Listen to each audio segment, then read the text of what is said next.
നിങ്ങൾക്ക് ഈ ഇംഗ്ലീഷുകാരുടെ ബുക്സ് വായിക്കുമ്പോൾ വളരെയധികം ടഫും, എന്നാൽ അതേ സബ്ജക്റ്റ് ഒരു ഇന്ത്യൻ ഓഥർ എഴുതുമ്പോൾ വളരെ ഈസി ആയിട്ടും തോന്നാറില്ലേ?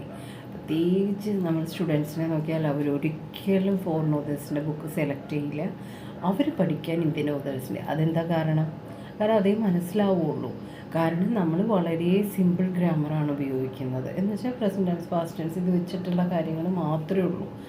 എന്നാൽ അവരാണെങ്കിൽ അവരുടെ ഭാഷ വളരെയധികം വിപുലമാക്കിക്കൊണ്ടാണ് സംസാരിക്കുക. അപ്പോൾ ഒരു ചെറിയൊരു കാര്യമായിരിക്കും. അപ്പോൾ ഒരു 70 കിലോമീറ്ററിന് കീഴെ എന്ന് പറയാനായിട്ട് നമ്മൾ എന്ത് പറയും? ബിലോ 70 കിലോമീറ്റേഴ്സ് എന്ത് പറയും? പക്ഷെ അവരെന്ത് പറയും? S sub of 70 kilometres, S sub 70 kilometre, 70 കിലോമീറ്ററിന് താഴെ. ഇനി അതുപോലെ തന്നെ ഒരു ഇത് നമ്മൾ പറയുകയാണ്, അത് അത്രയധികം അങ്ങോട്ട് മനസ്സിലാക്കാൻ പറ്റുന്നില്ല എന്ന് പറയുകയാണെങ്കിൽ അവരുടെ ഒരു ടേമാണ് എന്ത്? It is in short of figuring out. അതാണ് ഇത് അത്ര എളുപ്പത്തിൽ മനസ്സിലാക്കാൻ പറ്റുന്ന ഒരു കാര്യമല്ല. It is A short of figuring out the matter. ആ ഒരു കാര്യം വ്യക്തമായിട്ട് നമുക്ക് മനസ്സിലാക്കാൻ പറ്റില്ല. It is A short of figuring out എന്നൊക്കെ പറഞ്ഞാൽ നമ്മൾ എന്താണെന്ന് വിചാരിക്കും. അതുകൊണ്ടാണ് ഇങ്ങനത്തെ ഒരുപാട് ഫ്രേസസ് അതിൻ്റെ ഉള്ളിൽ കയറി വരുന്നത് കൊണ്ടാണ് നമ്മളുടെ കുട്ടികൾ ഒരിക്കലും, അല്ലെങ്കിൽ നമ്മൾ തന്നെ ഫോറിൻ ഓതേഴ്സ് സംസാരിക്കാൻ ആയിട്ട് വായിക്കാനോ എടുക്കാത്തത്. ഞാൻ എന്താ പറയുകയെന്ന് വെച്ചാൽ, നിങ്ങൾ വെസ്റ്റേൺ ഇംഗ്ലീഷിൻ്റെ ഞാനിതെല്ലാം ടിപ്സാണ് പറഞ്ഞു തരുന്നത്. ഇത് മാത്രം വെച്ചിട്ടല്ല, നിങ്ങൾ അതിൻ്റെ കൂടെ റീഡിങ് സ്റ്റാർട്ട് ചെയ്യണം. അത് ഒരിക്കലും ഇന്ത്യൻ ഓതേഴ്സിൻ്റെ അടുത്ത് റീഡ് ചെയ്യാൻ തുടങ്ങരുത്. നിങ്ങൾ ഫോറിൻ ഓതേഴ്സിൻ്റെ ബുക്ക് എടുക്കുക. അമേരിക്കൻ ഇംഗ്ലീഷോ, ഓസ്ട്രേലിയൻ ഇംഗ്ലീഷോ, ബ്രിട്ടീഷ് ഇംഗ്ലീഷോ, ഇനിയിപ്പോൾ നിങ്ങൾക്ക് ചില ഇംഗ്ലീഷ് ഇഷ്ടമുണ്ടാവും. അങ്ങനെയാണെങ്കിൽ ആ ഒരു ഓതേഴ്സിൻ്റെ, ഒരു പർട്ടിക്കുലർ റീജിയനിലുള്ള ഓതേഴ്സിൻ്റെ ബുക്ക് എടുക്കുക. എന്നിട്ട് നിങ്ങൾ വായിക്കുകയാണെങ്കിൽ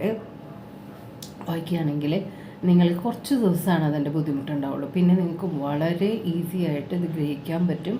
അത് ഫുള്ളായിട്ട് നമ്മുടെ മനസ്സിൽ വരുമ്പോഴാണ് നല്ലൊരു ഇംഗ്ലീഷ് വരുള്ളൂ.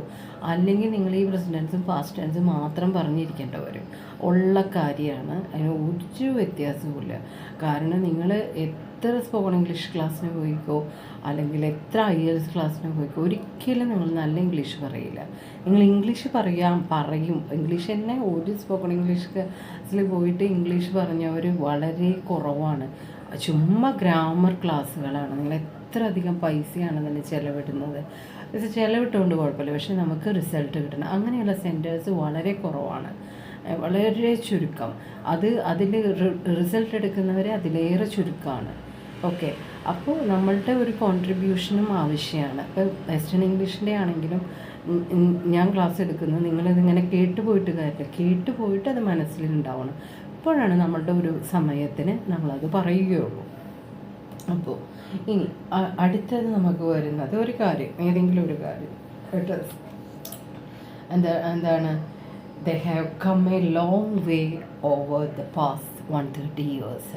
അതായത് ഒരു 130 വർഷത്തിൽ വെച്ച് ഇപ്പോൾ അത് ഒരുപാട് മുന്നോട്ട് വന്നു. ഒരു ബഹുദൂരം, അതായത് പണ്ടത്തെ 130 വർഷം മുന്നുള്ള കാര്യത്തിൽ നിന്ന് അത് ബഹുദൂരം വന്നു. അവർ ബഹുദൂരം വന്നു, അല്ലെങ്കിൽ അവരുടെ കൾച്ചർ ബഹുദൂരം മുന്നോട്ട് വന്നു. അതിനെയാണ് they have come a long way. They have come a long way over the past 130 years. ഇനി നമ്മൾ അടുത്ത ഒരു ഇതാണ് നമ്മൾ പറയണം. എന്തിനെക്കുറിച്ചാണ് നമ്മളിങ്ങനെ സംസാരത്തിൻ്റെ ഇടയിൽ പറയണം? എന്തിനെക്കുറിച്ചാണ്? അപ്പോൾ നമ്മൾ ഇൻ ടേംസ് ഓഫ് വാട്ട്, എന്താണ് ഇൻ ടേംസ് ഓഫ് വാട്ട് എന്താണ്? എന്തിനെക്കുറിച്ച്? അതേ കാര്യം തന്നെ in terms of the money എന്ന് പറഞ്ഞാൽ പണത്തിൻ്റെ കാര്യത്തിൽ, in the terms of the relationship. അപ്പോൾ എന്താണ്? ഇൻ ടേംസ് ഓഫ് റിലേഷൻഷിപ്പിൻ്റെ കാര്യത്തിൽ, in terms of the nation, രാജ്യത്തിൻ്റെ കാര്യത്തിൽ. അപ്പോൾ ആ ടേംസ് ഓഫ് വാട്ട് എന്നതിനെ മാറ്റി വേറൊരു വാക്ക് അവിടെ കൊണ്ടുവരുമ്പോൾ അത് അതിനെ സംബന്ധിക്കുന്ന കാര്യത്തിൽ എന്നായി മാറും. ഇനി it has A very wide and comprehensive meanings. നമ്മളെന്തെങ്കിലും കുറിച്ചുകൊണ്ട് അതിൻ്റെ ഒരു മീനിങ് ഇങ്ങനെയാണെന്ന് പറയാനായിട്ട് നമുക്ക് വേണമെങ്കിൽ ഇങ്ങനെ പറയാൻ പറ്റും. Has A wide and comprehensive meanings. പിന്നെ എന്തെങ്കിലും ഒരു വലിയ അത്ര ഒരു ശൂന്യമായിട്ടുള്ള ഒരു കാര്യമാണെന്ന് പറയാൻ നമുക്കെങ്ങനെ പറയാം? അതെങ്ങനെയായിരുന്നു കൺസിഡർ ചെയ്തത്? അത് അത്ര വലിയ കാര്യമായിട്ടൊന്നും നമ്മൾ പറയില്ലേ, അത്ര വലിയ കാര്യമായിട്ടൊന്നും consider it was considered as a term. It was considered as a weight term. അത് വലിയ കാര്യശൂന്യമായതായിട്ടാണ് കണക്കാക്കിയിരുന്നത്. ഇനി പറയുകയാണ് ഒരു എന്തെങ്കിലും ഒരു കാര്യം മുന്നേ ഇത്രയും ഇയറിൽ ഭയങ്കര കൂടുതലായിട്ട് ക്രിട്ടിസൈസ് ചെയ്യുന്നു. It is criticised severely in 1980s. ചില കാര്യങ്ങൾ ആ ഒരു സമയത്ത് വളരെയധികം ക്രിട്ടിസൈസ് ചെയ്യപ്പെട്ടിരുന്നു.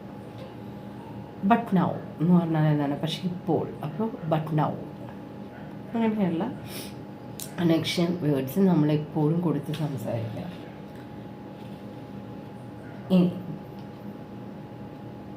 ആർ ആസ് ഫോളോസ് എന്ന് പറഞ്ഞാൽ നമ്മൾ എന്തെങ്കിലും ഒരു കാര്യം പറഞ്ഞിട്ട് താഴെയുള്ള കാര്യങ്ങൾ അതിനോട് ചേർത്ത് വരുന്നു എന്ന് പറഞ്ഞാൽ ഡെഫിനിഷൻസ് ഓഫ് നമ്മൾ താഴെയുള്ള കാര്യങ്ങൾ കൊടുക്കുകയാണ്. Definitions of history are as follows. താഴെ പറയുന്ന പോലെയാണ് ഹിസ്റ്ററിയുടെ ഡെഫിനിഷൻസ്. അപ്പോൾ താഴെ പറയുന്ന പോലെ അതിനാണ് എന്തെങ്കിലും കാര്യങ്ങൾ history or definitions of history are as follows. താഴെ പറയുന്ന പോലെയാണ് ഹിസ്റ്ററിയുടെ ഡെഫിനിഷൻസ്. And about the context in which, എന്തെങ്കിലും ഒരു കോണ്ടെക്സ്റ്റിനെ പറ്റി പറയുകയാണെങ്കിൽ about the context in which, എന്തെങ്കിലും ഒരു സന്ദർഭം ഉണ്ടായിരിക്കും, അതിനെയാണ് നമ്മൾ പറയേണ്ടത്. അപ്പോൾ നിങ്ങളെപ്പോഴും നല്ല ഇംഗ്ലീഷ് സംസാരിക്കാൻ നോക്കുക, അതിന് പ്രാക്ടീസ് ചെയ്യുക. അതിന് പ്രാക്ടീസ് ചെയ്യുക, റീഡ് ചെയ്യുക, ഫ്രേസസ് കളക്ട് ചെയ്യുക, ഗ്രാമർ കളക്ട് ചെയ്യുക, നിങ്ങൾ തന്നെ റിപ്പീറ്റ് ചെയ്യുക. ആ ഒരു ഇതിലൂടെയാണ് നല്ല ഇംഗ്ലീഷ് നമുക്ക് കിട്ടുകയുള്ളൂ. അല്ലാതെ നിങ്ങൾ സ്പോക്കൺ ഇംഗ്ലീഷ് ക്ലാസ്സിന് പോയതുകൊണ്ടോ IELTS പോയതുകൊണ്ടോ PT ക്ലാസ്സിന് പോയതുകൊണ്ടോ ഒരിക്കലും നല്ല ഇംഗ്ലീഷ് നമുക്ക് കിട്ടില്ല. Okay, thank you.